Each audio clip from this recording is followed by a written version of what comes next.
Kaca kadmium adalah karya anak bangsa yang mengagumkan. Sayangnya bukan karya anak bangsa Indonesia, tapi karya anak bangsa Tiongkok. Kaca tersebut dari bahan kadmium bisa mengubah sinar matahari menjadi listrik. Dengan ukuran kaca 45 x 45 cm persegi atau 1,9 meter persegi, bisa menghasilkan 280 kWh listrik dalam setahun. Kaca ini cukup tipis dan transparan sehingga bisa dipasang sebagai kaca jendela. Walaupun cahaya matahari redup, tetap bisa menghasilkan listrik. Kalau setiap rumah dipasang 10 lembar saja kaca tersebut, maka rakyat Tiongkok tidak perlu bayar listrik rumah lagi. High-tech ini untuk pertama kali ditemukan oleh ahli Tiongkok di tahun 2021 kemarin. Sangar ya teknologi kadmium di kaca rumah tadi. Sama halnya dengan apa yang dilakukan oleh tim di Solonya Mitra Bosman yang saat ini sedang melakukan apa yang ditargetkan untuk memproduksi low cost energy. Mengapa low cost energy ini menjadi penting? Karena kalau tidak digantikan sumber energi dunia seperti apa yang dilakukan saat ini, dunia akan cepat menuju kehancuran.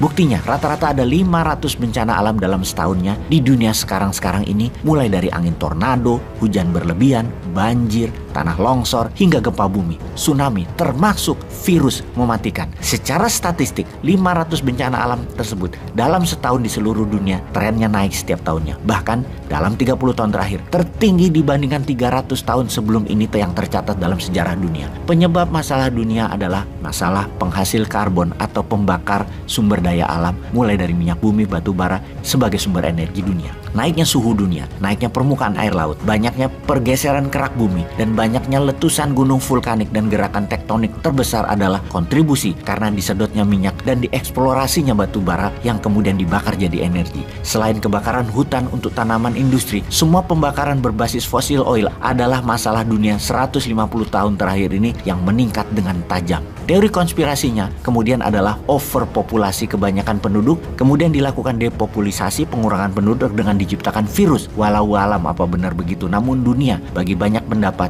kelebihan penduduk dan kekurangan sumber energi yang kalau dipaksakan energi ini akan membuat kiamat dunia dalam 100 tahun lagi karena akan ada bencana yang besar setiap saat mengancam umat manusia. Lalu apa solusinya? Apa solusi pengganti energi konvensional, misalnya menjadi energi terbarukan atau bahkan menggunakan free energy tanpa sumber daya terbarukan seperti berbasis solar panel matahari atau angin atau air atau sampah atau PLTN-nya nuklir? Bagaimana Indonesia harus bersikap? Kita tahu pengusaha papan atas batubara adalah bohir pejabat yang berkuasa setiap 5 tahunan dalam pilpres juga pilkada. Kepentingan mereka cuma satu, usaha mereka harus selalu dipakai. Walau merusak lingkungan, kan bisa ditutup pakai media bayaran dan buzzer rupiah. Di mana hasil dari dukungan bohir tadi adalah PLN harus tetap pakai batubara selamanya sampai 20 tahun ke depan ketika batubara mereka habis. Efeknya alam mau rusak kayak mau gempa kayak di dunia, nggak urusan. Kan banyak relawan. Itu sadis sekali isi otak mereka tersebut. Seharusnya pemerintah mulai berpikir global.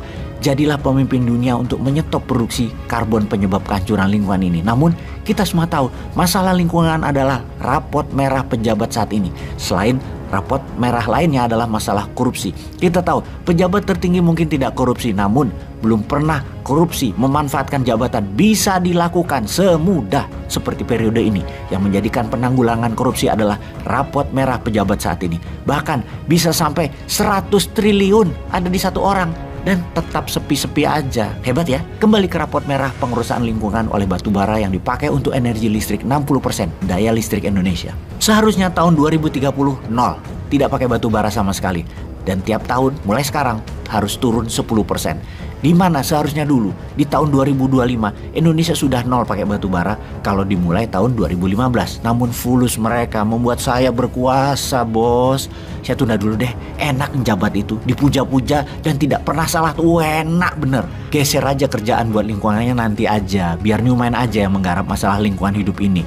Kali gitu ya isi pikirannya. Yang jabat nanti di atas tahun 2024 pasti bete ngelihat apa yang dilakukan selama ini karena amburadul hutang negara yang bejibun, juga berantakan birokrasi dan administrasi bernegaranya.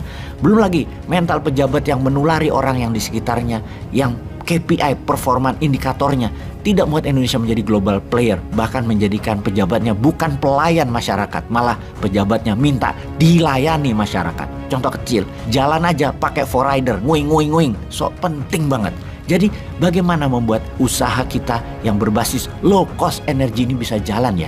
Kita ini bukan hanya fokus di power bank rumah, tapi sesungguhnya kita punya alat fast charging yang berpaten internasional. Kunci fast charging yang berbasis putaran magnet neodymium murni dicampur dengan kumparan koper super alloy plus emas menghasilkan lompatan listrik tinggi, menjadikan satu-satunya charger baterai tercepat yang kalau mobil Tesla perlu 3 jam ngecharge, pakai fast charging kita hanya 7 menit. Ini game changing. Pertanyaannya, maukah pemerintah membantu kami? Ya dibantu, misalnya ya dibantu dipermudah izin deh, atau dipermudah pendanaan.